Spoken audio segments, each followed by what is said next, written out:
Bonjour mesdames et messieurs, bienvenue ici dans cette ancienne gare ferroviaire qui est devenue un musée éphémère dédié au street art pour cette deuxième édition de la causerie de rentrée.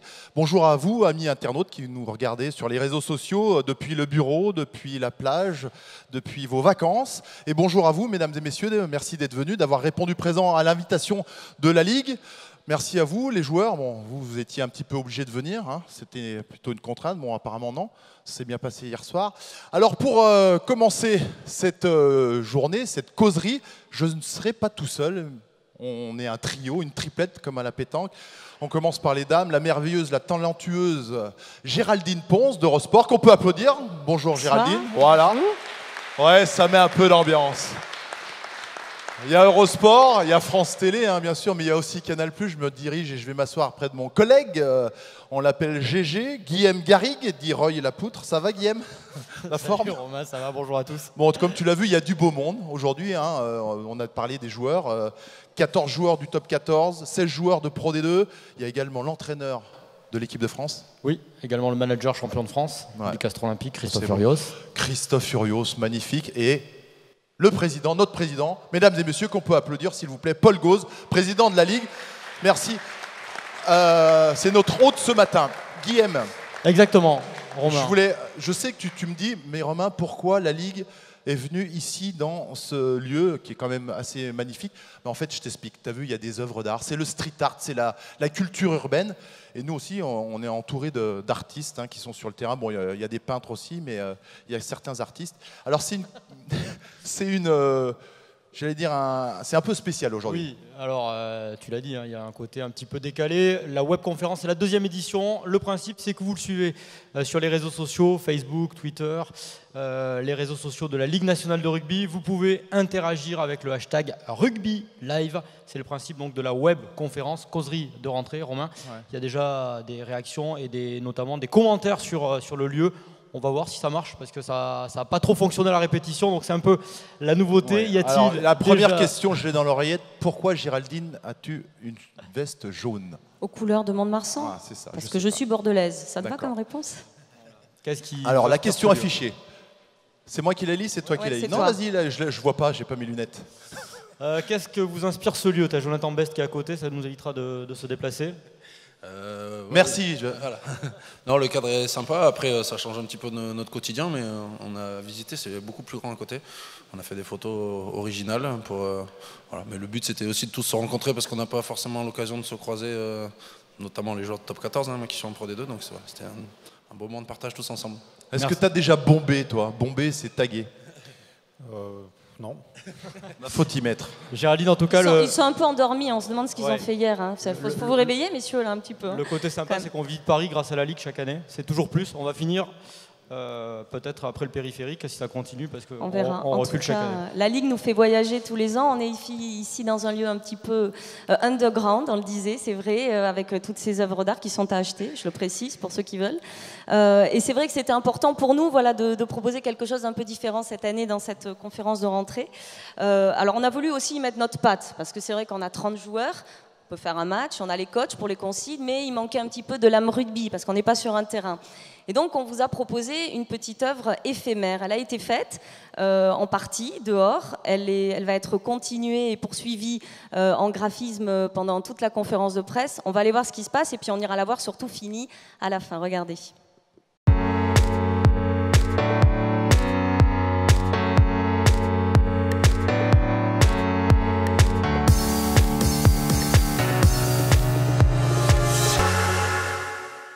C'est beau, merci Géraldine, c'est vrai que c'est sympa, c'est une belle fresque. Alors revenons à notre causerie. Au menu, mesdames et messieurs, on va bien sûr parler de la saison passée. On a des acteurs et l'entraîneur Christophe Furios, on reviendra un petit peu sur sa saison. On parlera bien sûr de l'équipe de France, la grande, on parlera également des moins de 20 ans qui ont été fraîchement champions du monde, c'est pas rien. On parlera de la santé, de l'avenir des joueurs qui pour certains ont 20 ans, tout comme la Ligue qui fête ses 20 ans aujourd'hui puisqu'elle a été créée en 98. Donc on parlera de tout ça durant 1h30 à peu près, on a dit, hein, c'est ce qu'on avait dit un peu. 1h15. 1h15. La répète a été beaucoup plus longue. Alors les joueurs sont venus et ont travaillé, ils étaient là hier, on les a vus, nous on a aussi fait une répète, mais ils ont bossé, ils ont fait ce qu'on appelle un light painting, puisqu'on est dans dans l'art. On va regarder ce que ça donne en images.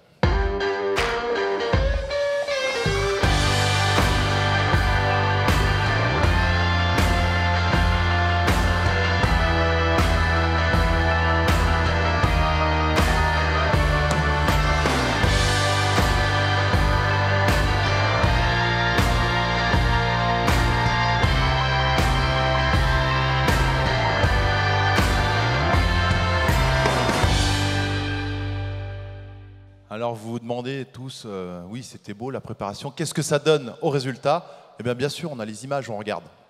Vous avez le droit de vous applaudir. Il faut expliquer qu'ils ont été extrêmement patients parce que c'est une technique très particulière, il ne faut pas bouger pendant 1 ou 2 minutes, ce qui a expliqué que ça a été fait et refait et on passe en lumière dessus. Voilà, donc c'est le résultat est quand même assez sympa. Du vrai graphisme moderne. Pareil, réagissez sur le hashtag Rugby Live, vous aimez pas. Bon, Géraldine, c'est à toi. Oui, parce que voilà, cette saison, on fait cette conférence de rentrée, mais la saison, elle a repris, ça y est. C'était vendredi avec les matchs de Pro D2. Une reprise qui s'est effectuée dans un contexte évidemment très chargé émotionnellement, avec les décès cette semaine de Louis Fajanski le 10 août et puis Pierre Camou également. On a une grosse pensée pour ces 2 acteurs du rugby. Alors on va revenir sur cette triste actualité, le drame qui a touché ce jeune 3/4 Sampdoria qui a été décédé après un match amical. Le 10 août, donc, a plongé le rugby français vraiment dans un deuil très profond. Un hommage lui a été rendu ce week-end sur les terrains. Paul Gosse, vous êtes le président de la LNR, qui regroupe donc les 30 clubs professionnels. Quelle est votre réaction? Comment vous réagissez à cette tragédie? Bien, ma première réaction, c'est le dôme de père de famille. C'est bien sûr une immense tristesse. Et comment n'en serait-il pas comme cela lorsque un jeune homme de 21 ans meurt? J'ai été effondré lorsque j'ai appris le vendredi 10 août le décès de Louis. Et vendredi, les obsèques ont été un moment très, très douloureux pour moi. Je voudrais aujourd'hui réitérer auprès de la mère, du père, de la famille de Louis, ma compassion, mon soutien et mon amitié dans cette épreuve. Et je ne voudrais pas oublier le club d'Aurillac et l'ensemble des joueurs et le président Miette aussi qui ont été profondément choqués par ce drame. Il y a aussi la réaction du président de la Ligue, responsable du rugby professionnel. Et là, je voudrais dire que cette réaction, elle doit être empreinte de mesure et de retenue.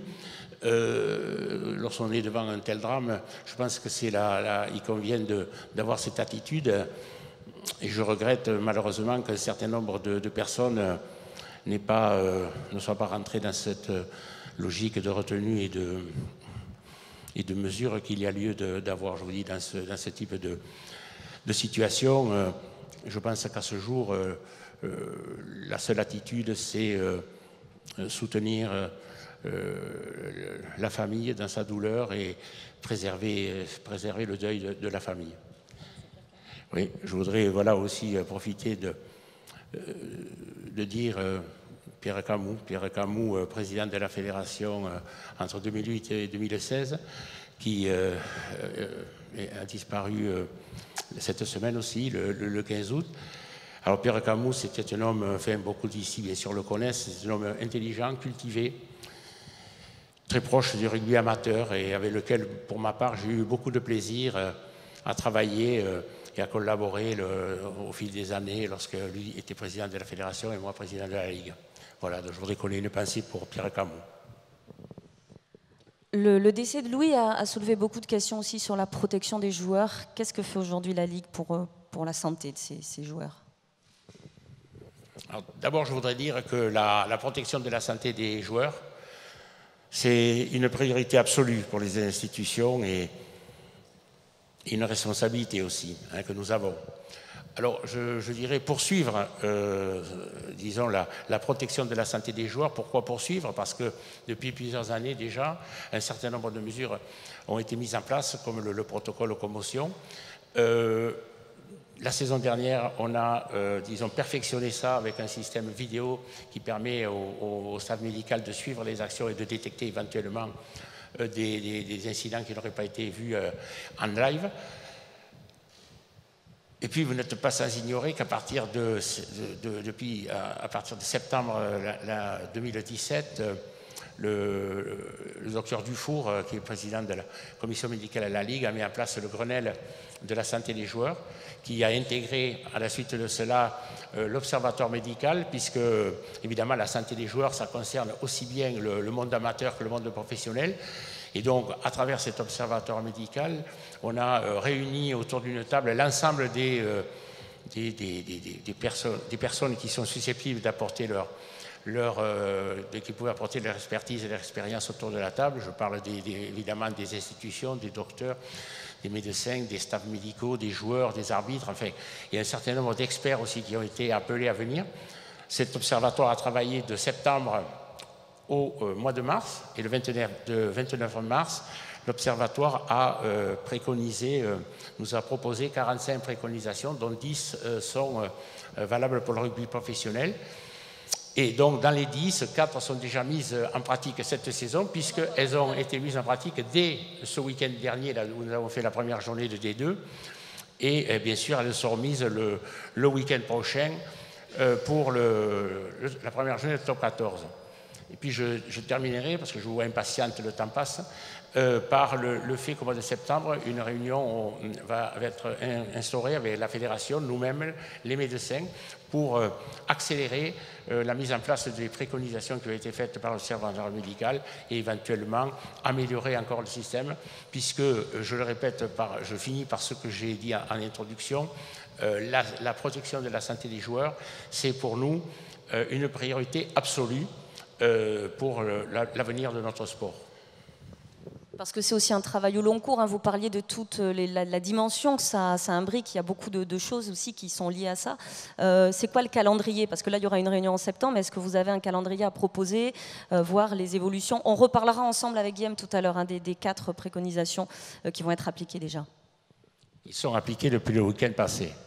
Mais un calendrier, je ne vous donnerai pas aujourd'hui un calendrier, mais le but, évidemment, l'objectif, c'est que, dont nous avons mis là les 4 premières préconisations en place pour cette saison, et c'est de le plus rapidement possible accélérer la mise en place des donc 41 autres propositions, aussi bien rugby professionnel qu'amateur. Mais comme vous le savez, lorsqu'on travaille sur une sensibilisation, sur les préconisations qui sont faites pour améliorer une activité humaine, c'est toujours très long, très difficile. Vous savez, il faut répéter, il faut ressasser, il faut, disons, voir les gens, leur parler, les sensibiliser sur le problème pour qu'à terme, l'action soit efficace. Mais ce que je voudrais surtout faire passer comme un message, c'est que c'est pour nous une priorité absolue et que nous ferons tout ce qu'il faut pour que tout ça se mette en place le plus rapidement possible. Vous donnez un calendrier exact, je ne le ferai pas, mais soyez persuadés que c'est notre... du calendrier. Pardon ? On en parlera tout à l'heure, justement. On en parle tout à l'heure, tout va bien. Donc, ce qui est important, c'est que ce soit au niveau de la fédération et de la Ligue une priorité absolue et un objectif avec un devoir et une obligation de réussite. Voilà. Merci beaucoup, Président. Et on viendra vous voir à la fin de cette causerie pour causer un petit peu. On parle maintenant de ces championnats parce que voilà, on va parler de ce qui se passe et puis on va parler aussi de ce qui s'est passé. Exactement. Avant de parler de l'avenir, on va revenir un petit peu sur le passé. On a un petit jingle, on lance le jingle et on en reparle.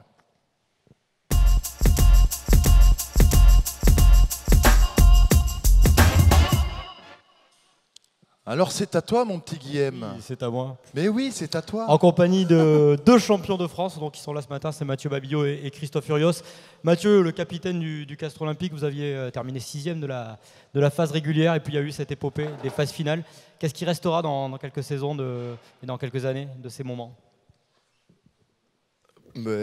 Forcément, je pense que ce sera un... Bonjour, dis bonjour d'abord. Bonjour. Non, je pense que ce sera un souvenir indélébile. Voilà, c'est vrai que c'est magnifique. Tout le monde rêve de soulever un bouclier de Brennus un jour. On a eu cette chance, mais au-delà de ça, c'est vraiment l'aventure humaine, le groupe et voilà, une super aventure. Christophe Furios, vous avez dit que c'était aussi l'aventure humaine qui avait gagné, pour reprendre les propos de votre capitaine. Ça prouve que dans ce rugby d'aujourd'hui, parfois peut-être pointé du doigt, ça existe encore ces vertus-là. Oui, je le pense, quoi. Je le pense. Notre sport est un sport difficile, dur. On le voit aussi à travers ces derniers drames. Et je crois aussi que ce qui fait la réussite de notre sport, c'est l'aventure des gens, quoi. C'est les hommes, tout simplement. Et je crois qu'au Castres Olympique, c'est pas uniquement cette saison, mais c'est quelque chose qui est très prenant dans ce club. Et je crois qu'on a juste fait la continuité. Et c'est vrai que le titre récompense un groupe de mecs et surtout des grands leaders, quoi.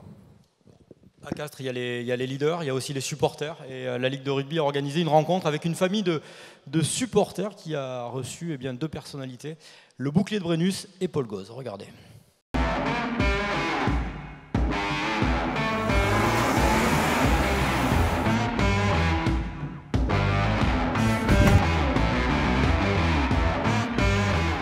Salut mon ami, ça va? Tu vas bien? Ça va? Parfait.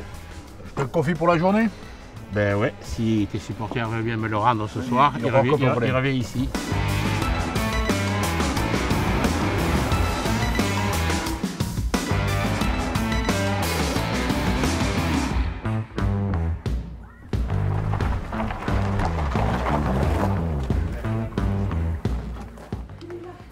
Bonjour. Ça va la famille? Ah oui. Bien voilà, donc j'ai le plaisir de vous amener le bouquet pour la journée.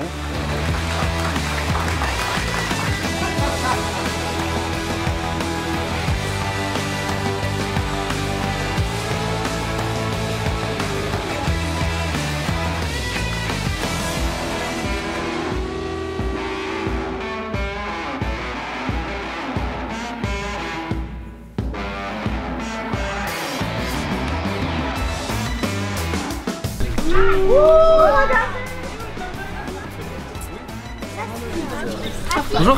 Bonjour. Papa, tu fais petit, hein? Eh oui, je sais.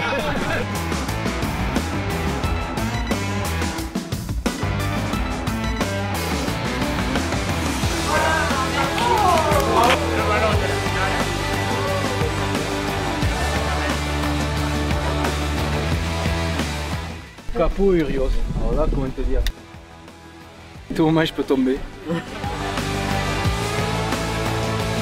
Vous pouvez venir? C'est ici. Il n'y a pas beaucoup de cocottes. Si, il y a mon riz. Ouais. Trop bien. Yes. Oh là là, c'est ici.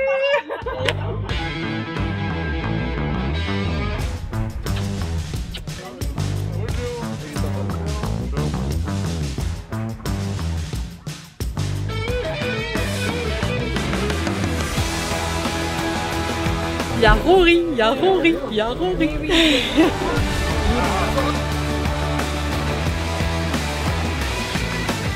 Merci beaucoup. Et merci à vous. Merci beaucoup. Merci beaucoup. Et ça c'est un abonnement en famille. C'est top.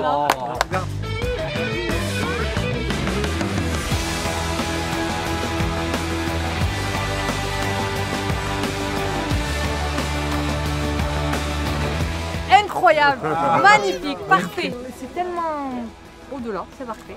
Ils ont même réalisé mes rêves.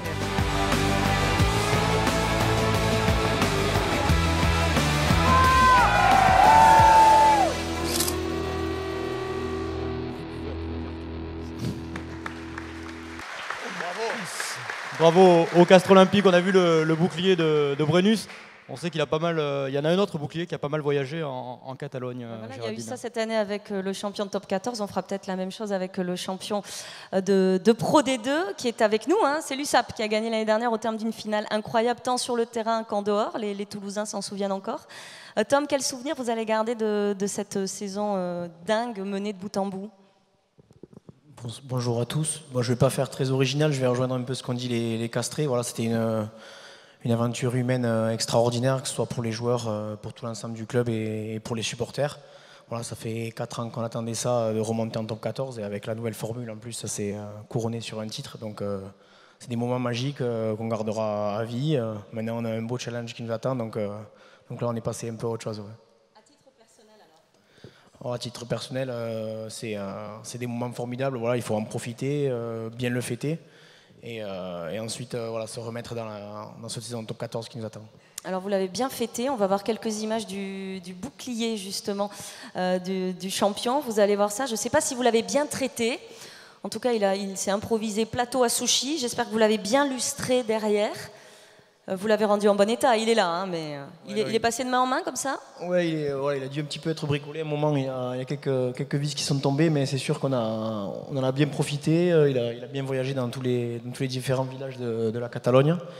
Et il a eu diverses activités, donc ouais, on s'est régalé. Ouais. Bon, il est là, il est nickel, il est parfait.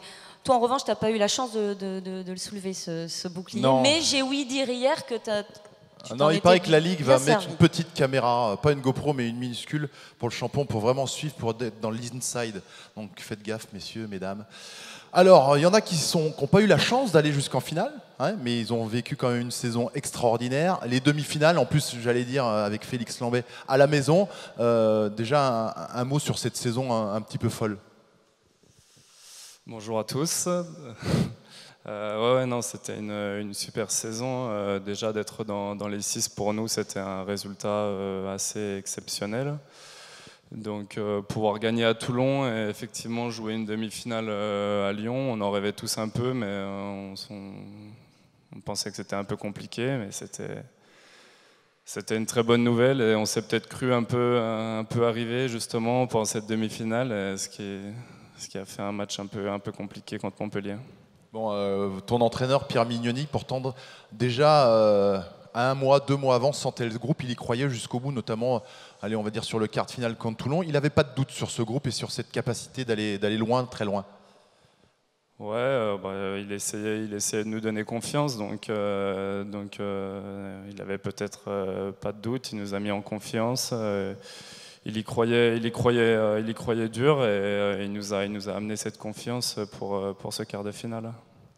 Autre équipe, Romain, qui a brillé la saison dernière, c'est Montpellier qui a terminé leader de la phase régulière, mais Montpellier, Louis Picamol, battu en finale par Mathieu Babillot et le Castres Olympique. L'an dernier, vous étiez à la même place, vous parliez d'un nouveau cycle avec votre retour déjà à Montpellier, le retour de l'arrivée de Verne Cotter. Au final, quel bilan vous tirez malgré cette défaite en finale? Il y a du positif, on imagine. Bonjour à tous. Non, bien sûr qu'il y a beaucoup de positifs, même si il y a une grosse frustration qui prédomine sur tout le reste, parce qu'on est passé complètement à côté peut-être du match le plus important de la saison. Donc voilà, mais on a retenu quand même des choses qui ont fonctionné. Et j'ai retrouvé un groupe qui a un grand appétit, donc j'espère qu'on va être capable de réitérer la même qualité que la saison dernière, voilà, en essayant de retourner à Paris avec peut-être une issue un petit peu plus positive, mais effectivement il y a eu énormément de frustration. On vous retrouve dès ce week-end, ça sera d'ailleurs la revanche de la dernière finale, Montpellier-Castres, dimanche après-midi, on en parlera dans quelques instants. À côté de vous, il y a le 3e ligne de Grenoble, Fabien Alexandre, oui, l'ancien club de Romain Magellan, le FCG. Vous avez bénéficié de la nouvelle formule. Alors, c'est un match qui n'existait pas, le fameux Access Match, qui réunit le perdant de la finale de Pro D2 et le 13e du Top 14. Je pense qu'il y a beaucoup de gens dans la salle qui peuvent dire que c'était peut-être le match de l'année en termes d'émotion. Vous a laissé battu à Toulouse face à Perpignan. On vous retrouve incroyable face à Oyonnax. Qu'est-ce que vous êtes dit pour aller chercher cette montée en Top 14? On s'en lasse pas. Non, c'était un peu spécial parce qu'après la déception de la finale perdue contre Perpignan, personne ne nous voyait forcément gagnant contre ce match. Oyonnax était favori. Et je pense que ça nous a permis de trouver l'énergie nécessaire et surtout de jouer devant notre public pour se surpasser et gagner Oyonnax et avoir le plaisir de revenir en Top 14. Alors, on le rappelle, messieurs, on est en direct sur les réseaux sociaux de la Ligue nationale de rugby. Vous pouvez interagir avec le hashtag RugbyLive. Et puis, vous savez, il y a des tweetos plus ou moins célèbres qui s'associent à l'événement. Il y en a un qui est très connu, c'est Guillaume Tessé. Vous savez, Guillaume Tessé, c'est celui qui fusionne les gens. Fusionne les joueurs, et on va commencer avec vous, la fusion de Louis Picamol et de Fabien Alexandre. La bonne nouvelle, c'est qu'on reste en 3e ligne, et ça donne ça. Louis? Je vais essayer les cheveux longs, alors peut-être. Il y en a de un peu plus originaux, on en verra dans la matinée, Ouais. Romain. Un petit peu plus tard. On a peut-être des questions aussi avec le hashtag RugbyLive. N'hésitez pas à poser vos questions à nos joueurs, au président de la Ligue, à toutes les personnes qui sont là. Romain, c'est toi qui lis. Parce que Il y a tu une dis- question, Il y a on m'a des dit, questions j'ai une oreillette, on m'a dit il y a une question. Mais Elle il y est est myope, il n'arrive pas à les lire. Ah, Question pour Tom et Cochard. Alors, qui y va? Est-ce que l'USAP est prêt pour le top 14? Après, on peut jamais dire qu'on est réellement prêt. En tout cas, on a tout fait pour. On a fait une bonne préparation. Les matchs amicaux se sont bien passés. Après, voilà, on part un petit peu dans l'inconnu. Les matchs officiels, c'est complètement différent. Mais en tout cas, on va batailler pour rien lâcher. Ouais. Bon, comment il est votre coach? Parce que je le connais un peu, Arleta. Ouais, il est en forme. Il est toujours en forme. Ouais. Bon, ok. On a parlé du bilan. On va parler des records parce qu'on espère que l'année prochaine sera encore plus forte que cette saison. On regarde ça en images, on va les commenter. Il y a eu des records l'année dernière. On peut regarder. Voilà, par exemple, 973 essais sur la saison régulière. Alors je vais me lever parce que je suis fatigué, je vais me diriger. Tiens, Malik, ça t'inspire quoi ça? T'en as marqué l'année dernière? Combien d'essais t'as marqué? Je crois 2 ou 3 peut-être. Mais tu veux que ça se dise quoi? Il y a eu beaucoup d'essais, c'est-à-dire qu'il y a beaucoup plus de jeux, les joueurs sont beaucoup plus prêts, donc aujourd'hui on peut voir du vrai jeu et voilà quoi. Je trouve ça assez sympathique, quelque chose que tu n'as pas pu faire toi à l'époque, mais bon voilà. Tu vas te calmer, méfie-toi, c'est moi qui ai le micro. Bon, on regarde les autres records. 23 essais, Chris Ashton. Une réaction. Allez, on va voir un ailier. 23 essais, t'es prêt, Teddy? Eh bien, c'est bien, c'est bien. Beaucoup moins que 23, ça c'est sûr. Mais non, je sais pas exactement, mais j'en suis loin. Mais non, mais comme il disait Malik, ça montre que tout le monde est en forme et j'espère que le record va encore tomber. Merci Teddy. Allez, on enchaîne les autres records temps de jeu effectif. Ça t'inspire quoi? Beaucoup de courses et beaucoup oxy, donc ça c'est pas facile, mais tant mieux pour le jeu et pour les spectacles. Tu crois que l'année prochaine, ça va augmenter ce chiffre? Je pense que ça va continuer à augmenter, ouais, j'espère. Bon, bah, affûtez-vous, soyez en forme. Hein, Nick? Et on regarde la saison régulière, donc 1152 essais. Ils sont où mes collègues? Vous pouvez parler aussi avec moi, vous me laissez tout seul. T'es parti tout seul. On te laisse tranquille, tu fais ça très bien. Vous commentez avec moi, je vais m'asseoir, vas-y, enchaîne. Tu fais ça mon très Guillaume. bien. Bah, Je vais prendre mes fiches pendant ce temps. 17% de plus sur 2 saisons en Pro D2. Maxime Lucu qui est à côté de nous, c'est aussi ça les nouvelles ambitions du Biarritz Olympique pour cette saison, plus d'essais à Aguilera? On espère, oui, vraiment faire mieux que l'année dernière. Ça va être compliqué au vu des résultats de cette saison, de cette première journée. Donc la Pro D2 se resserre et il y a de plus en plus de jeux, c'est plaisant et j'espère prendre encore plus de plaisir cette année. Je suis obligé de poser la question à Bastien Fuster qui est juste à côté de vous parce que je sens que ça siffle dans mon dos. Les Bayonnais ont également des ambitions offensives pour cette nouvelle saison. On l'a vu dès samedi soir avec la victoire face à Brive. Bonjour. Oui, on a des ambitions, pas qu'offensives d'ailleurs, hein, on a des ambitions tout court. Et c'est très bien comme ça. C'est bien, faut enchaîner les records, on me dit dans l'oreillette. On enchaîne les records, mais notamment les records d'affluence. Alors, je ne sais pas si c'est dans l'ordre, mais il y a eu des affluences assez dingues. Voilà, on passe vite sur tout ça. Par match, on le voit à 21 811. Des taux de remplissage dingues, ça c'est à La Rochelle. Il y en a eu aussi des taux de remplissage à Nevers et puis des records d'affluence à Vannes notamment. Clément Pagnin est juste à côté, mais c'est Guillaume qui va te passer le micro, t'es plus près. Oui. Parce que c'est vrai que le rugby à Vannes a permis de développer ce sport dans cette région. Il y a une ferveur incroyable chez vous. Ouais, bonjour à tous tout d'abord. Ouais, effectivement, le rugby breton, le rugby plaît aux Bretons et ça se voit de saison en saison, l'affluence ne cesse d'augmenter. Et l'ambiance aussi qui va avec. Donc on a hâte de retrouver notre public dans 10 jours à la Rabine et on est impatient d'entamer cette saison. Et les bignoux qui vont avec. Ouais, avec toute la culture celte, bretonne qui nous suit à chaque match. Merci, ça c'était pour les records de la saison passée. On va passer à la saison à venir avec les dates clés. On fait le petit jingle.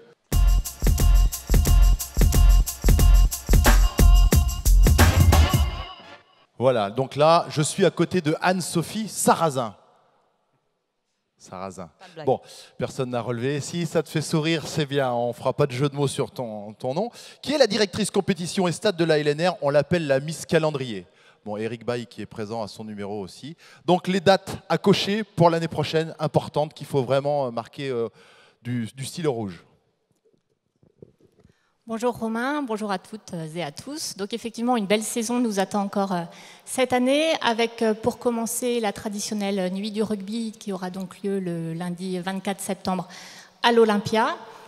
Ensuite aura lieu le week-end suivant une nouveauté cette année qui a été lancée par la LNR avec une journée qui sera dédiée aux supporters, qu'on appellera donc les Fan Days. J'en parle pas plus pour le moment car on y reviendra. On y reviendra effectivement. Donc ce sera le dernier week-end de septembre. Ensuite, fin décembre, place aux Boxing Days, donc, qui fêteront cette année leur 3e anniversaire, avec donc ces traditionnelles journées qui ont lieu pendant les fêtes de fin d'année. Donc cette année, on aura une journée de Top 14 et de Pro D2 le week-end du 23 décembre. Et on continuera les festivités avec une journée de Top 14 le week-end du 30 décembre. Bon, Boxing Day, donc notez bien ça sur vos agendas. Tu voulais rajouter quelque chose? Je voulais rajouter plein de choses Vas-y. parce qu'on bascule sur la fin de saison déjà avec la 30e journée de Pro D2 qui aura lieu le week-end du 3 mai. La 26e journée de Top 14 qui aura lieu quant à elle le week-end du 25 mai. À noter que cette année, les phases finales seront un petit peu décalées et plus tard du fait de l'absence de tournée internationale l'été prochain. Ainsi, la finale de Pro D2 aura lieu le week-end du 25 mai 2019. L'Access Match de Top 14, qui a été donc lancé l'année dernière, aura lieu le premier week-end de juin. Puis, comme vous le savez, les demi-finales de Top 14 auront lieu à Bordeaux le week-end des 8 et 9 juin. Et la grande finale du Top 14 aura lieu au Stade de France le samedi 15 juin 2019.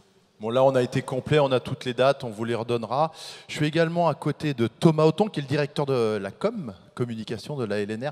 Alors Thomas, est-ce qu'on connaît déjà le programme des festivités pour les phases finales? Bonjour Romain. On est en train de finaliser le programme, les animations, notamment avec la ville de Bordeaux et avec le Matmouth Atlantique. Mais ce que je peux vous dire, c'est que comme l'année dernière, ça sera 48 heures de fête pour les supporters. On sait que les demi-finales sont devenues vraiment un événement incontournable, non seulement du rugby français, mais même du sport français. Cette année, donc, ça sera à Bordeaux. Et notez déjà dans vos agendas que la billetterie des demi-finales ouvrira tout début octobre. Donc, à vos agendas. Voilà. Et puis, bien sûr, la finale, ouais. On prévoit aussi pas mal de choses. Et est-ce qu'on connaît l'artiste? L'année dernière, vous avez tapé fort. On avait Mika. Est-ce qu'on connaît l'artiste à Bordeaux? Allez, balance-nous une petite info là. C'est encore Michael Jackson. C'est encore un peu tôt. Il paraît qu'ils sont sur Booba, mais c'est un peu compliqué en ce moment. Non, mais ce qui est sûr, c'est que Mika a mis la barre très haut la saison dernière, que cette fois-ci, on aura un spectacle de rugby, bien sûr, mais aussi un spectacle musical à la hauteur de cette année. Je ne peux pas vous dévoiler l'artiste. En revanche, je voudrais vous montrer quand même l'affiche de la finale de cette année, que vous pouvez voir ici à l'écran. Donc on est vraiment dans l'idée de toucher le bouclier. C'est le rêve des joueurs, évidemment, toucher ce bouclier, mais c'est aussi celui des spectateurs lors du fameux tour d'honneur, où ils auront parfois l'occasion de pouvoir aussi toucher le bouclier de Brennus. Il lâchera rien. Il lâchera pas l'invité. Céline Dion. Dion. On ne sera pas qui c'est. Céline Dion. Beyoncé. Bon, Il dira rien. Vous qui nous regardez sur les réseaux, faites vos propositions sur le hashtag Rugby Live. Qui sera l'artiste de la finale? Oui, alors là c'est le moment où on va parler des joueurs quand même qui sont arrivés hier à Paris. Ils ont pas mal travaillé hier après-midi avec des photos pour les supports de la Ligue nationale de rugby. Et ils se sont prêtés à une interview un petit peu décalée à l'arrière d'une voiture. Ça s'appelle Confession sur banquette. Regardez.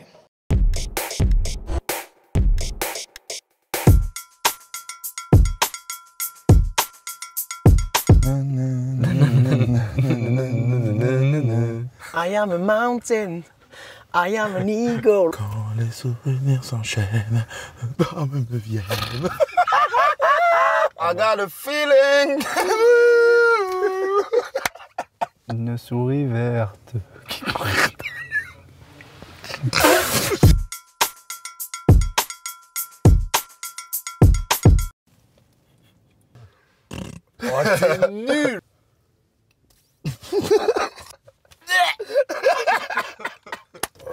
faire des grimaces, moi. Bon, c'est pas faux, mais vas-y.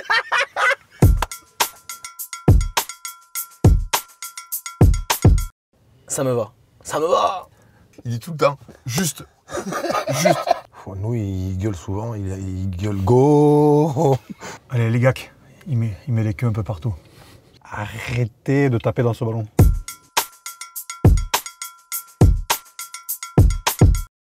Je dirais après. Avant et après. Le plus souvent possible, hein, on essaye. Avant et après. Les deux. On va dire après pour être sérieux. Avant. Après. Chacun sa sauce. Voilà, faut... Chacun sa sauce.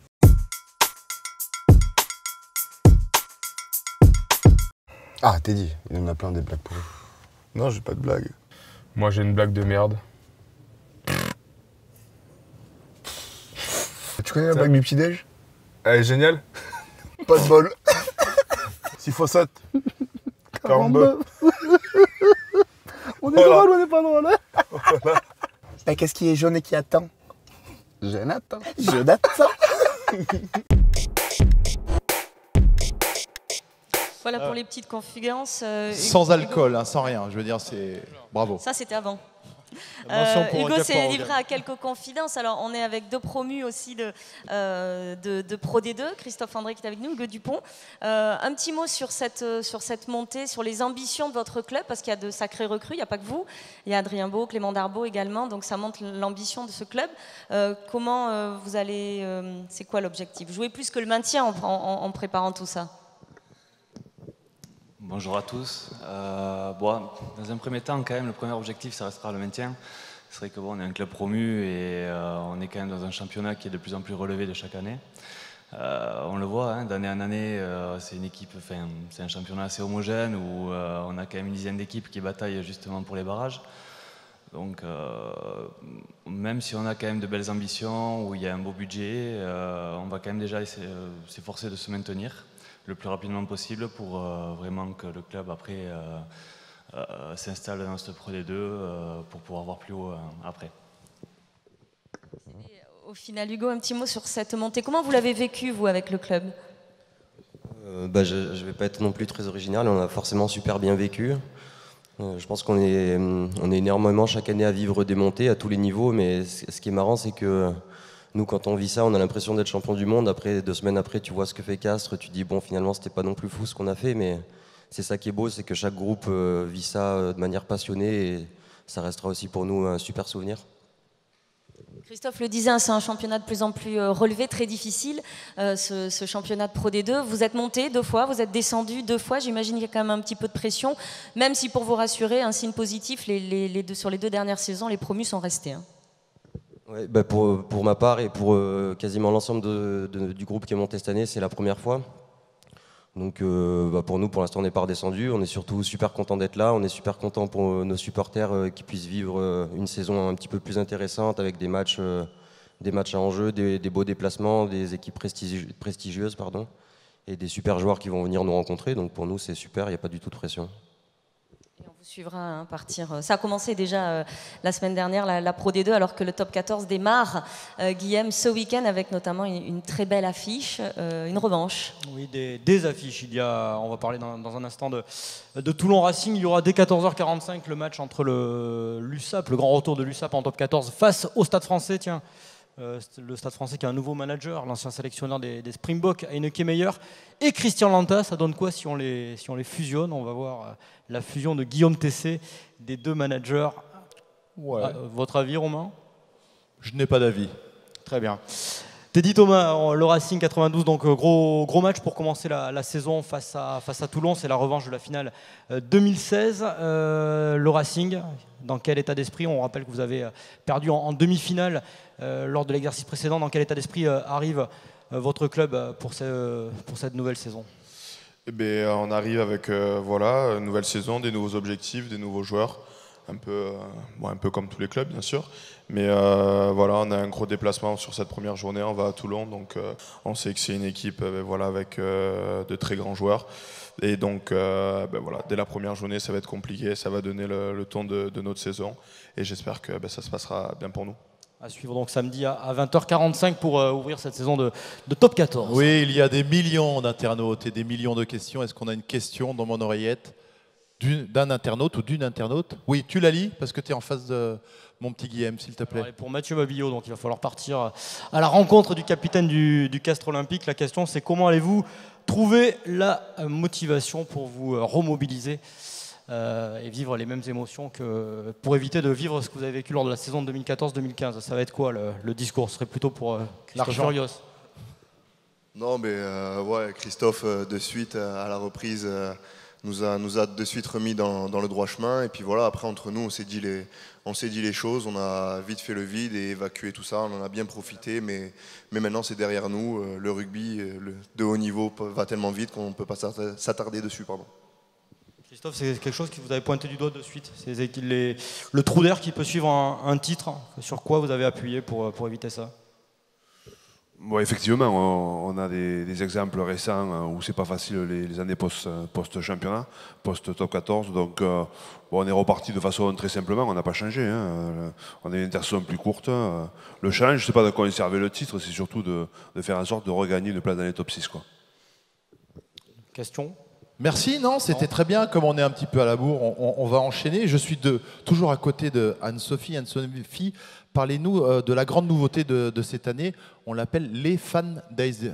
Qu'est-ce que c'est que donc? Donc en fait, la volonté de la Ligue était vraiment de mettre à l'honneur les supporters, supportrices qui sont là au quotidien auprès de leur club et présents tous les week-ends dans les stades. Ainsi, donc, cette journée aura lieu fin septembre, aussi bien en top 14 qu'en Pro D2. Et donc la volonté était de programmer sur cette même journée des affiches et surtout des derbys prometteurs et savoureux, que ce soit dans les deux championnats. C'est la raison pour laquelle en top 14, on a notamment Stade Français Racing, Lyon-Grenoble, Perpignan-Montpellier, Toulouse qui reçoit le champion de France en titre, le CO, Bordeaux-La Rochelle. Et en Pro D2, on a notamment le derby basque, Biarritz-Bayonne, Brive-Aurillac, Oyonnax qui reçoit le premier Bourg-en-Bresse, Carcassonne-Béziers. Donc voilà, de merveilleuses affiches pour le plaisir de tous les supporters. C'est fabuleux, elle connaît tous les matchs par cœur. C'est les Fan Days, on aura peut-être un jour les Fam Days aussi. On se posait la question hier. Ouais, on va réfléchir, peut-être, ou pas. Et non, ça serait une bonne idée. Inviter les femmes gratuitement au rugby. Bon, comme la Ligue fait bien les choses, Thomas, vous avez prévu des animations pour ce jour. Céline Dion. Oui, c'est important d'honorer les supporters, mais on voulait aussi les faire participer. Donc pour les Fan Days, dernier week-end de septembre, on demandera aux supporters de venir déguisés aux couleurs bien sûr de leur club au stade. Donc les plus beaux déguisements bien évidemment seront récompensés via les réseaux sociaux de la Ligue.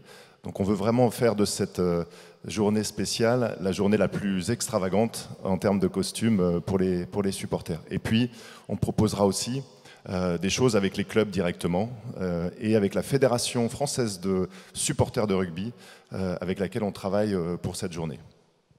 Très bien, je pense que Clermont va sûrement gagner parce qu'ils ont quand même avec la Yellow Army. Vous avez l'affluence au stade, ça t'inspire quoi ces animations? Toi tu ne viendras pas déguisé, mais qu'est-ce que ça t'inspire?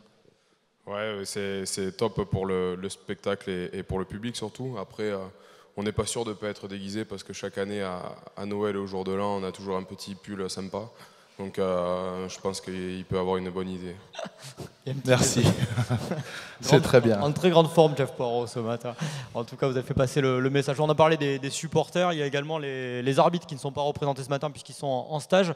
Mais la question, c'est comment favoriser le jeu pour continuer de rendre le top 14 et la Pro D2 spectaculaire. C'est Joël Dumais, le DTN, qui répond à la question.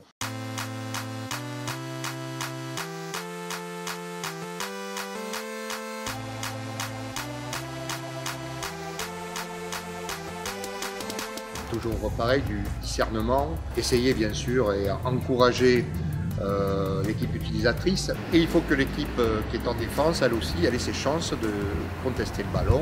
Donc c'est essayer de trouver vraiment un juste équilibre entre l'attaque et la défense. Ce sont les directives bien sûr de World Rugby, bien sûr le jeu déloyal et notamment le type de plaquage, les plaquages hauts. dont l'objectif des arbitres, c'est bien sûr d'être extrêmement vigilant, tant dans la détection de la faute que dans la sanction elle-même. Mais l'arbitrage de haut niveau se porte très bien, puisque nous avons, on peut le dire, le leadership avec 4 arbitres présents et désignés sur les plus gros matchs internationaux. Ça, c'est une vraie satisfaction, plus 3 ou 4 autres qui apparaissent en Coupe d'Europe et qui ont également eu de très bons résultats. Alors bien sûr, leur objectif, notamment pour les 4 internationaux, c'est d'être présents au Japon dans un an. Il va leur falloir réussir, bien sûr, les tests du mois d'août avec le Rugby Championship, la tournée de novembre, évidemment, et puis le prochain tournoi destination. On a 4 collègues, 4 arbitres extrêmement bien placés pour être présents au milieu pour la prochaine Coupe du Monde. Voilà donc les directives des arbitres. Alors là c'est un thème nouveau, donc on va mettre un jingle, on va parler de quelque chose qui va vous passionner, c'est la partie institutionnelle, donc nouvelle thématique dans cette webconférence.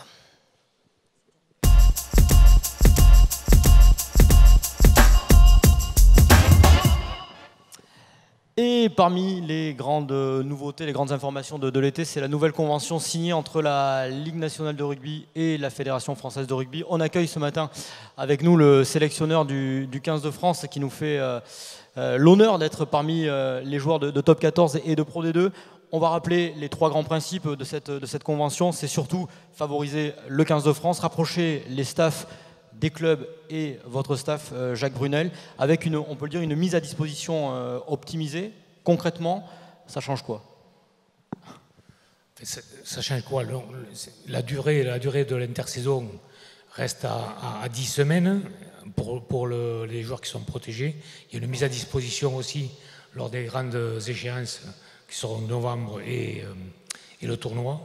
Mais il y a surtout un lien qui s'est créé avec les clubs, puisqu'on nous sommes réunis, tous les managers avant la tournée. Les préparateurs physiques sont réunis également. Nous sommes allés en club avant la tournée d'été. On va y revenir dans 15 jours. Il y a un lien permanent qui est créé et qui fait qu'on met le joueur au centre du dispositif pour tâcher de le rendre le plus performant possible. On imagine que vous avez suivi l'épopée des moins de 20 champions du monde il y a quelques semaines. Un des membres de cette équipe est avec nous ce matin, c'est Clément Laporte. Ces joueurs, les U20, on en a vu ce week-end en Pro D2, on va en voir en Top 14. Est-ce que vous allez avoir un œil attentif particulier sur cette génération? Peuvent-ils tout simplement taper à la porte des Bleus pour la Coupe du Monde dans un an? Bien sûr qu'on va avoir un œil attentif. Il y en a certains qui ont commencé déjà leur carrière en top 14, il y en a un qui est ici présent. Il y en a eu d'autres aussi qui ont déjà foulé les plus du top 14. On va voir si de plus en plus, on l'espère, ils auront la possibilité de le faire. On va les suivre attentivement à ce début de saison. Qu'est-ce que ça a changé quand on est un jeune joueur néo-professionnel, qu'on est champion du monde? On arrive avec un peu plus de certitude, plus d'ambition. Comment ça se passe cette après-Coupe du Monde? Et félicitations déjà. Merci, bonjour. Non, on est toujours les mêmes. Après, ouais, bien sûr, ça nous donne un petit peu de confiance. On a envie de pointer le bout de notre nez en top 14 et d'essayer de continuer à jouer tous les matchs. Acquérir le plus d'expérience possible au début de notre carrière. Alors on l'a vu, hein, il y a pas mal de joueurs internationaux, membres notamment de la liste du 15 de France qui a travaillé dès cet été en stage à Marcoussis. Romain, il y en a à côté de vous, vous allez peut-être leur demander ce qu'ils pensent de cette nouvelle convention. T'en penses quoi, toi? Marc, il a été blessé, alors, mais c'est pas grave. De cette nouvelle convention, tu vas revenir quand déjà? Comment ça va? Ça va bien, merci. Là, ma convalescence se passe bien. Il me reste encore un mois et demi avant de revenir sur les terrains. Non, mais je pense que des dispositions avaient été prises déjà l'année dernière pour essayer de mettre les joueurs internationaux dans de meilleures conditions pour pouvoir être plus performants sur les plages internationales, parce qu'on sait qu'il y a beaucoup de matchs et qu'il faut être très performant, notamment sur les tournées de novembre et les tournois destination. Une question à Mathieu Bastaro, capitaine lors de la dernière tournée en en Nouvelle-Zélande. Mathieu, déjà comment vous allez et que pensez-vous vous, de ces efforts faits pour bien favoriser vos périodes avec le 15 de France? Prenez le micro qui est devant vous. Quoi? Non, mais c'est vrai qu'on profite de cette période pour se préparer. Après, chacun se prépare dans son club, mais on n'a pas la chance d'avoir on va dire une période comme ça pour se préparer. On peut en bénéficier, pardon. Et c'est top. Maintenant, le championnat arrive et c'est copieux. Malik Amadash à votre soutien à côté parce qu'il Malik, vous avez clairement dit que la Coupe du Monde au Japon c'était un rêve. Ça va changer quoi dans l'optique de le jeu de regard? Ça va changer quoi la saison qui arrive, les nouvelles dispositions? On sait que vous avez participé au stage des Bleus cet été. Pour moi, déjà, c'est pour déjà apprendre à connaître un groupe, un staff. Après, voilà, on sait que maintenant on est un peu plus regardé. Certes, c'est sûr que voilà, c'est un rêve. Aujourd'hui, déjà d'être dans la liste, c'est un premier pas. Après, il y a encore beaucoup de travail en amont. Et déjà d'avoir fait partie de ce stage, c'était un grand plaisir. Et maintenant, il faut continuer à travailler pour pouvoir être présent plus souvent. Alors, parmi les nouveautés aussi de cette convention entre la Ligue et la Fédération, il y a des efforts financiers. C'est le rugby professionnel qui va donner de l'argent, pour résumer, au rugby amateur, notamment dans le financement des conseillers techniques. Il y aura aussi le déploiement de la réforme des indemnités de formation. En gros, les clubs où sont passés des joueurs devenus internationaux toucheront de l'argent, je passe sous le contrôle des cadres de la Ligue. Je pense que c'est ça qu'il faut retenir très clairement, Jacques. C'est le rugby français qui pousse dans le même sens. Le 15 de France, le rugby pro. Tout le monde a envie de voir les Bleus au sommet. Vous le sentez comme ça, vous, quand vous êtes sélectionneur? Je crois qu'on est sur cette voie parce que toutes les autres nations ont uni un petit peu leurs forces. On le voit à travers notamment les nations britanniques. Il y a une synergie entre les provinces et la fédération. Il nous faut, nous, même si il y a toujours eu un lien qui est présent, mais il nous faut le renforcer pour être plus efficace parce qu'on est un petit peu en retard actuellement. On est en retard sur les résultats, donc il faut trouver des solutions pour revenir sur le devant de la scène. Merci. Il y a un petit croisson-lait, je sais que vous l'aimez, on le regarde, c'est entre... je vous laisse deviner, ils vont être facilement reconnaissables. On le regarde? Oui, ça va bien. Donc bien sûr, vous avez reconnu Mathieu Bastaro et Teddy Thomas. C'est sympa quand même, c'est joli. J'ai rien dit Mathieu, j'ai rien dit. On continue donc avec la partie institutionnelle. Parmi aussi les mises en place pour la nouvelle saison, c'est l'augmentation des GIF. L'an dernier, on avait présenté le nouveau dispositif lors de cette causerie de rentrée. On va avoir quelques chiffres pour voir qu'en fait les GIF ont augmenté sur les feuilles de match, plus 17% en top 14 la saison passée. Si on fait le comparatif avec la saison 2016-2017, il faut savoir qu'il y a des nouvelles mesures adoptées à partir de la saison qui va débuter. 14 joueurs obligatoires par feuille de match, on va monter à 16 pour arriver à 17 joueurs issus donc des filières de formation en 2021. Géraldine, il y a pas mal de... Des gifs, il y en a un petit peu partout. Je suis à côté d'un... je peux dire un vieux gif ou pas? Un gif qui a vécu sa carrière, mais ça, tu as fait quelques années dans ce championnat.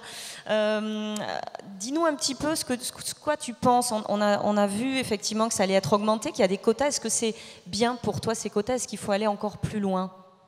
Oui, pour nous, c'est forcément positif. On est très heureux de voir des jeunes joueurs toujours éclore. La qualité de la formation est très importante en France. Donc, si on permet à ces jeunes joueurs de jouer, les progrès seront là et ça fera progresser le rugby français. Donc, nous, que les GIF augmentent chaque année, c'est une bonne chose. Après, je pense qu'il faut être vigilant parce que, comme tout système, il y a toujours des effets pervers. Et moi, je trouve qu'il y a eu quand même quelques incohérences avec des joueurs qui sont français mais qui ne sont pas GIF, des joueurs étrangers qui peuvent intégrer tôt des centres de formation et avoir ce statut. Il y a eu le cas de Scott Speeding à l'intersaison, donc c'est une super mesure, mais voilà, il faut être vigilant et qu'elle puisse être encore meilleure. Je peux présenter Romain Cabane, Stade Montois. Il fallait quand même que je dise merci Romain. Alors on va reprendre on continue plutôt sur les thèmes très sérieux. Paul Gauze en a parlé en début de cette causerie. C'est la priorité absolue pour la nouvelle saison, bien sûr, la santé des joueurs avec la prise en charge et le suivi des blessures, dont les commotions cérébrales. L'observatoire médical donc réuni l'an dernier, qui réunissait des dirigeants des 2 institutions, fédération et ligue, a émis 45 préconisations et parmi elles 4 ont débuté et sont en fonction depuis le week-end dernier. Pour comprendre, même si le président en a parlé un petit peu, regardez ce clip vidéo.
C'est bien la santé des joueurs, la Ligue qui prend ses responsabilités, qui engage ces mesures. On dit que c'est la famille du rugby. Je suis à côté d'Emmanuel Échalier, qui est directeur général de la LNR. Alors on dit la famille du rugby, on a vu, on prend soin des joueurs, mais on ne fait pas que ça, on est aussi dans le social également. Vous avez créé un fonds de dotation, Transformons l'essai.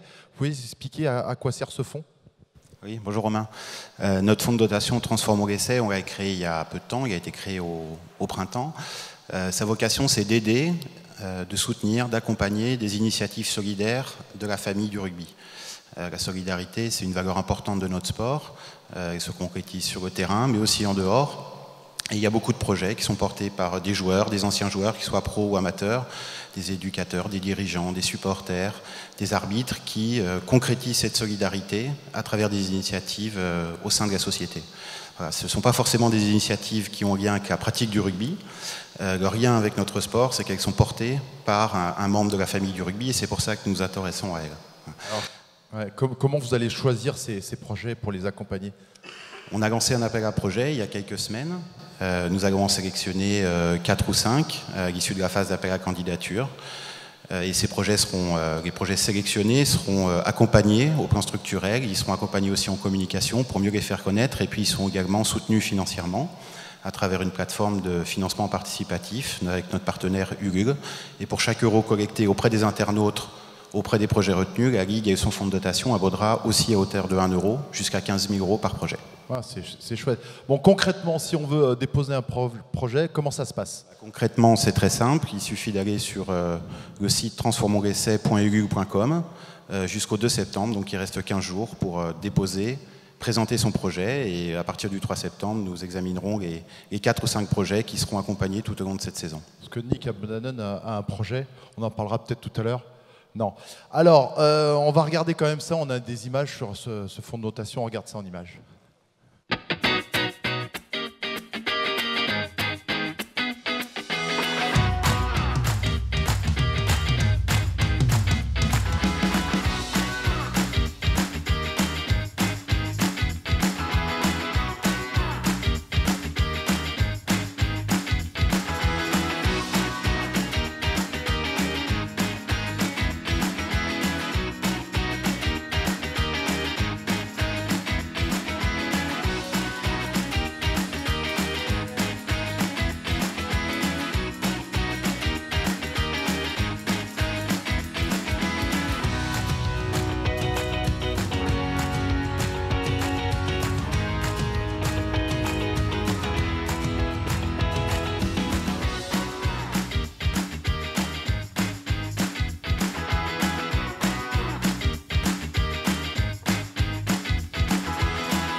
Voilà pour le RSE. Alors, il y a un autre volet qui est très très important, c'est la reconversion des joueurs, qui est finalement un thème assez récent, puisque le professionnalisme n'a que 20 ans, et qu'auparavant, les joueurs avaient aussi un métier, puisqu'ils étaient amateurs. Alors, c'est un thème récurrent qui revient. La Ligue aide aussi les joueurs, et on verra en quoi tout à l'heure, à se reconvertir. On a la chance d'être avec Yannick Nyanga qui s'est déjà reconverti dans le staff technique du Racing 92. Mais vous êtes allé un petit peu plus loin parce que vous avez créé un fantasy game avec Marc Andreu qui n'est pas là, mais vous allez nous expliquer en quoi ça consiste. C'est un projet que vous aviez réfléchi depuis quelque temps ? Bonjour déjà. Oui, on a créé donc un fantasy rugby, une ligue fantasy rugby qui s'appelle Mes Petits Potos. Qui sort aujourd'hui. Pour ceux qui ne connaissent pas le Fantasy Rugby, c'est la même chose que toutes les Fantasy Leagues. Ce sont des jeux un petit peu fictifs où on crée des ligues, on crée nos propres équipes avec des joueurs qui existent vraiment et les équipes performent en fonction des performances des joueurs dans la réalité. Donc ce sont des ligues qui existent déjà dans d'autres sports, mais nous on était un petit peu frustrés de ne pas en avoir une pour le rugby. Donc voilà, on a réfléchi toute l'année dernière avec Marc et les équipes qui sont derrière nous pour monter ça. Et grâce au soutien de pas mal de partenaires dans la Ligue et Thomas qui est juste là, qu'on remercie, on a réussi à mettre ça en place pour la première journée la semaine prochaine. Comment il est né ce projet? Est-ce que c'était dans l'optique de se faire un petit peu plaisir, d'avoir un jeu qui n'existait pas et de le créer, ou c'était vraiment une réflexion sur qu'est-ce que je vais faire après ma carrière de joueur? Non, c'était vraiment voilà, se faire plaisir. On parle souvent j'entends certains joueurs qui ont parlé d'aventure humaine, c'est souvent ça. On jouait nous au Fantasy League déjà sur foot et basket. Et puis voilà, au fond d'un bus, un délire de vouloir en créer une pour le rugby. Non, c'est trop compliqué. Non, on peut le faire. Et puis on se lance. Et puis bon an mal an, ça commence à prendre forme et là je pense qu'on a créé quelque chose de sympa et en tout cas voilà, c'est une application qui est ouverte à tout le monde, qui est gratuite et on espère que ça plaira à tous les fans de rugby. Et c'est lancé aujourd'hui, donc, cette Fantasy Mes Petits Potos. Merci à vous. Alors, la reconversion, la LNR s'en occupe, évidemment. Elle a financé cette année 122 joueurs à hauteur de 345 000 € qui ont été donc alloués par joueur, évidemment. La Ligue est riche. Tu vois qu'il y a des moyens. 345 000 € donc pour 122 joueurs pour préparer l'avenir et à travers un dispositif qui s'appelle le CAR, enfin la CAR, Commission d'aide à la reconversion. Aurélien Bécaud, vous avez pu en bénéficier 2 fois, m'a-t-on dit? C'est beaucoup. Pour faire quoi? Qu'est-ce que ça vous a permis de faire? Dans quoi vous souhaitez vous réorienter après votre carrière sportive? Bonjour à tous. Non, c'est vrai que c'est une aide qui est précieuse. Ça, pour le coup, ça m'a permis grâce à l'intermédiaire de Proval, de pouvoir bénéficier de la première promo à l'école de TBS de Toulouse. Et voilà, je mets un grand coup de chapeau à notre syndicat qui nous permet quand même de nous accompagner, qui est vraiment une aide précieuse pour toutes ces formalités, pour nous amener vers ces diverses formations, dont une à laquelle j'ai pu bénéficier. Donc voilà, ça, je pense que c'est hyper important. On le sait, on le répète, les études le montrent que le rugby devient de plus en plus traumatisant, soi-disant, donc c'est important de se pencher sur ce domaine-là. Et vous parliez de Proval, effectivement, Proval et l'UCPR participent également à ce financement parce que tous les joueurs de rugby ne seront pas consultants. Mais je garde, Romain Cabane, votre CV, c'est promis. Voilà, c'était le premier, il a parlé en premier, donc voilà. Mais c'est vrai que c'est quelque chose dont il faut penser. Regardez, une bonne reconversion, décalée certes, mais une belle reconversion, Romain. Pardonne-moi. Oui, alors comme je l'ai dit tout à l'heure, la Ligue a 20 ans. Donc on va lancer le petit jingle anniversaire de la Ligue, de l'anniversaire.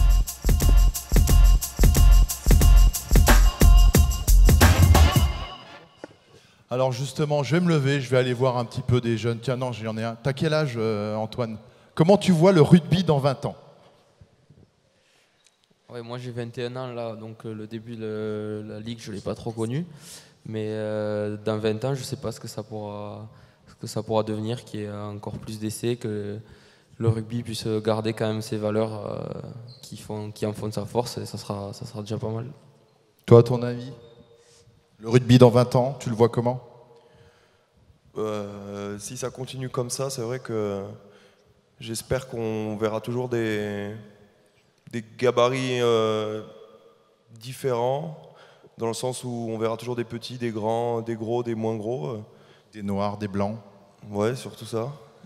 Les femmes vont continuer à jouer aussi, j'espère. Et puis voilà, toujours prendre autant de plaisir. Et c'est vrai que véhiculer ces valeurs de solidarité, d'esprit de groupe qui font la force du rugby surtout. Ouais. Un grand témoin, tiens. Jacques Brunel, il y a 20 ans, vous étiez entraîneur de Colomiers. Comment vous imaginez l'évolution de ce sport et dans 20 ans, ça ressemblera à quoi? Ça a beaucoup évolué. En 20 ans, ça a beaucoup évolué. Les staffs, les jeux. Le jeu, c'est plutôt les règles. C'est les règles, la modification des règles qui font que le jeu évolue, mais le joueur devient de plus en plus athlétique. On le voit avec les temps de jeu qui augmentent, le nombre d'essais aussi. C'est assez paradoxal, puisqu'on court plus, on est mieux organisé, on s'entraîne plus, et malgré ça, il y a de plus en plus d'essais. Donc ça veut dire que l'attaque a toujours un avantage sur la défense. C'est rassurant parce qu'on dit que les défenses prennent le pas sur l'attaque. C'est pas le cas. Donc j'espère que ça va continuer comme ça. Aurélien Rougerie, vous avez passé quelques années, vous, dans ce rugby professionnel. Vous le voyez comment, ce rugby dans les années à venir? Bah écoutez, bonjour à tous. J'entends mes collègues avec un message pas forcément très positif. Moi, j'ai envie d'être positif et de parler de passion. Je crois que tant que la passion animera les hommes qui pratiquent ce sport, j'espère qu'il y aura évidemment un bel avenir pour le rugby, tout simplement. Rugby féminin, pourquoi pas, rugby à 7, le rugby à 10 même, donc on a vu ça, il y a plein de choses qui se développent et qui sont en période de test, donc pourquoi pas.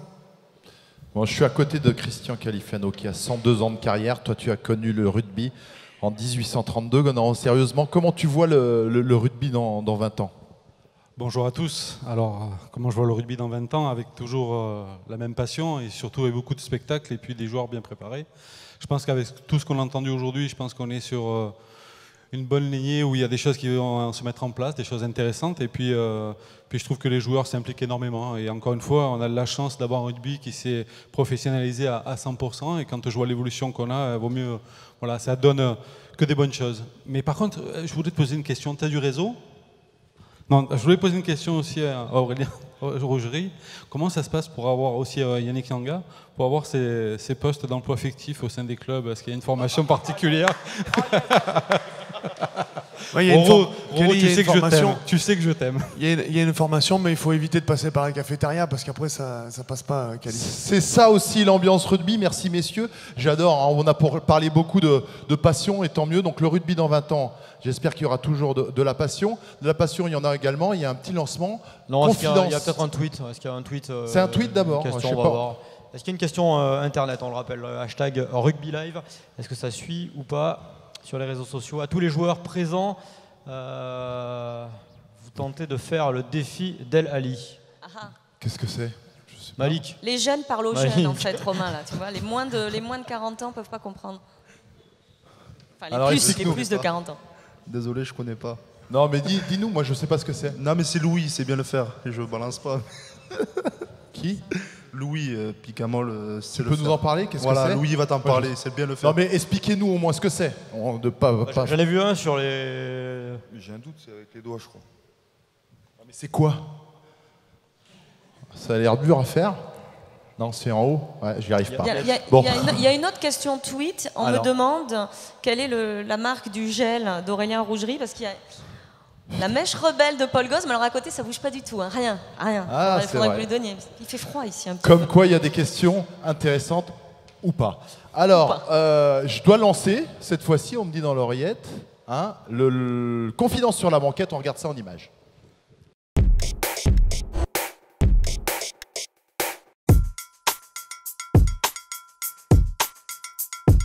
Un lion. Un aigle. Il volerait pas. Son frère. Un chien. Alors, un poisson. Jules, ta réponse.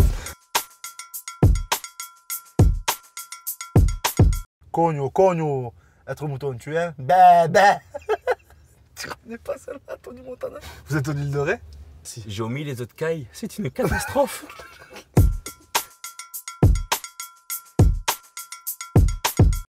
Le rugby? Natation. L'aquaponie. J'avais essayé de jouer pétanque, mais je suis très nul. Probablement le tennis. Gymnastique, ouais, 0. Moi, je dirais football. Ouais, c'est normal. Oh, j'aime bien Van Damme. Du lourd. Ni l'un ni l'autre. Boah, Chuck, t'es malade quoi. Il a compté 2 fois jusqu'à l'infini. Oh, JCVD. Ouais, oui, pareil. Oh, bah oui. Jean-Claude, bien sûr.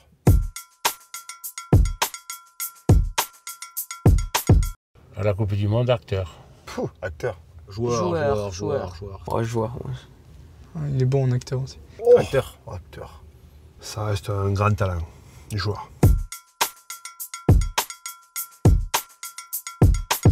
Mayence, t'as vu les placards qu'elle met? Marjorie Mayence. Oui, ça Elle pique te aussi. met de ses planches. Ah oui, elle pique aussi. C'est qui joue 8?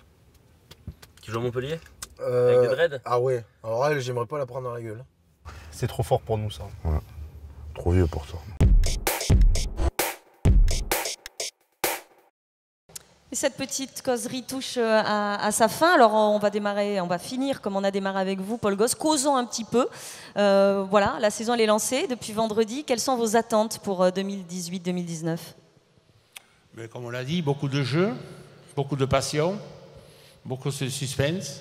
Un record d'affluence battu Des peut-être? records d'affluence, des records sur les stades, devant la télé, et une éclosion de très nombreux jeunes joueurs qui viendront permettre à Jacques de faire une magnifique équipe de France.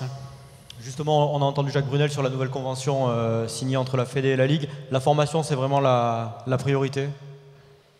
Je pense que oui, c'est impérativement la priorité, et je pense que la Ligue, à travers la Convention, par le financement, alors vous avez il y a plusieurs niveaux, le long terme avec le financement des personnes qui vont des CTD, le dispositif GIF qui va permettre de jeunes joueurs d'attaquer et de participer à de plus nombreux matchs de top 14. Donc tout ça est fait pour que la formation soit à la base du développement et du retour de l'équipe de France au meilleur niveau mondial. Avec, on l'a vu, Clément Laporte nous l'a dit, les moins de 20 champions du monde, qu'est-ce que ça traduit pour vous?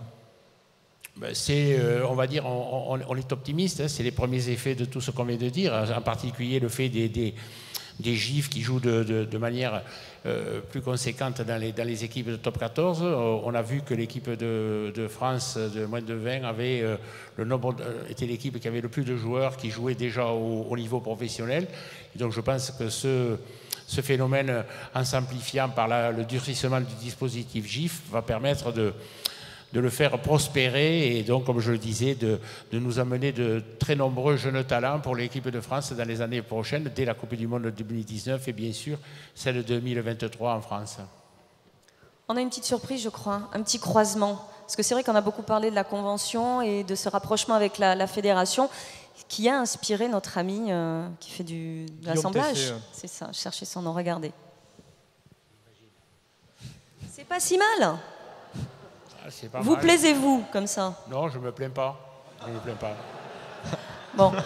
Je me plains pas au naturel, je me plains pas là non plus. Il y a peut-être une chose qui va vous plaire, c'est le retour de l'USAP en top 14 quand même. J'imagine qu'à titre personnel, c'est un peu, vous êtes satisfait, content. Bien évidemment, mais je suis très content du retour, bien sûr, de l'USAP en top 14, mais comme on peut l'être de tous les clubs historiques qui reviennent au haut niveau, dont les clubs historiques qui remontent en Pro D2 ou les clubs de Pro D2 qui remontent en top 14. Donc tout ça est très bon pour le rugby, ce brassage de clubs, et donc la remontée de l'USAP en top 14. Oui. On ne vous a pas entendu sur cet anniversaire qu'on va fêter ensemble, les 20 ans du rugby professionnel. Ça vous inspire quoi? Ça signifie quoi pour vous cet anniversaire? Ça signifie déjà que 20 ans ont passé. Lorsqu'on a, disons, voté la Ligue donc, en juillet 1998, donc 20 ans déjà, on peut dire que 20 ans, c'est la maturité, c'est le début de la maturité. Donc beaucoup de choses ont été faites depuis 20 ans. On est le seul rugby professionnel avec 30 clubs professionnels, justement 2 divisions. Donc je pense que ce qui a été fait pendant les 20 ans par l'ensemble des gens qui sont occupés de la Ligue, mes prédécesseurs, Serge Blanco, Pierre-Yves Revol, ont permis donc au rugby français professionnel d'atteindre le niveau où il est aujourd'hui. Et je pense qu'il va continuer à à prospérer. Vous demandiez ce que sera le rugby dans 20 ans, et je pense qu'il continuera sa progression. Et le pire n'étant jamais sûr, j'espère que c'est un développement harmonieux et qui viendra, dont on pourra parler dans 20 ans. Donc voilà, je suis assez optimiste sur le rugby, sur son développement, et bien sûr, il y a toujours dans le développement la crise de croissance. Nous l'avons peut-être passé, nous sommes maintenant repartis sur de bonnes bases. Jacques le disait, une collaboration entre le staff de l'équipe de France et les clubs pour que, je vous dis, l'équipe de France retrouve le niveau international qui était le sien avant. Donc je suis optimiste sur les 20 ans, mais je voudrais souligner le travail très très très important qui a été fait par le rugby professionnel, par la Ligue pendant ces 20 ans. Merci, Président. On a une dernière requête. Alors, ce n'est pas franchement nous qui l'avons, c'est plutôt vos collègues de la Ligue. Je vous parlais tout à l'heure de cette œuvre éphémère qui était en cours. Elle est terminée. On va aller voir comment ça se passe dehors. Il faudrait faire un petit selfie pour changer votre photo de profil Twitter. Mais vous ne voulez pas? Non. Non, on va quand même prendre la photo.